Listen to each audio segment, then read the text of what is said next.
ನೋಡಿ, ವಿಶೇಷವಾಗಿ ಶರಣಬಸಪ್ಪ ಅಪ್ಪಾಜಿಯವರು 8ನೇ ಪೀಠಾಧಿಪತಿಗಳು.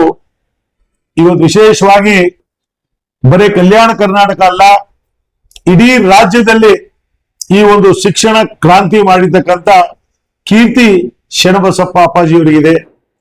ಇವತ್ತು ಈ ಭಾಗದಲ್ಲಿ ಶರಣಬಸಪ್ಪ ಅಪ್ಪಾಜಿಯವರ ಒಂದು ಸಂಸ್ಥೆಯಲ್ಲಿ ಕಲಿತಿರ್ತಕ್ಕಂತಹ ವಿದ್ಯಾರ್ಥಿನಿಯರು ಇಡೀ ಇವತ್ತು ವಿಶ್ವದಲ್ಲಿ ಇವತ್ತು ಡಾಕ್ಟರ್, ಇಂಜಿನಿಯರ್ಸ್, IAS, IPS ಬೇರೆ ಬೇರೆ ಹುದ್ದೆಗಳಲ್ಲಿ ಇವತ್ತು ಕಾರ್ಯನಿರ್ವಹಣೆ ಮಾಡ್ತಾ ಇದ್ದಾರೆ.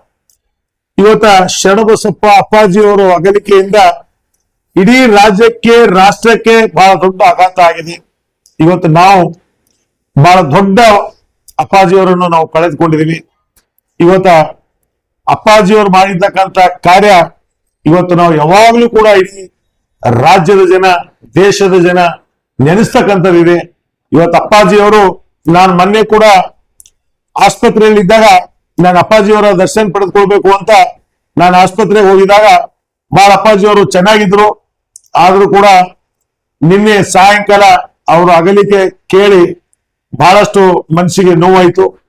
ಇವತ್ತು ಅವರ ಅಗಲಿಕೆಯಿಂದ ನಮ್ಮ ರಾಜ್ಯಕ್ಕೆ, ರಾಷ್ಟ್ರಕ್ಕೆ ಬಹಳಷ್ಟು ಇದಾಗಿದೆ. ಅದ್ ಸಲುವಾಗಿ ಅಪ್ಪಾಜಿಯವರ ಆತ್ಮಕ್ಕೆ ಶಾಂತಿ ಸಿಗ್ಲಿ ಅಂತ ಆ ದೇವರಲ್ಲಿ ನಾನು ಪ್ರಾರ್ಥನೆ ಮಾಡ್ತೀನಿ.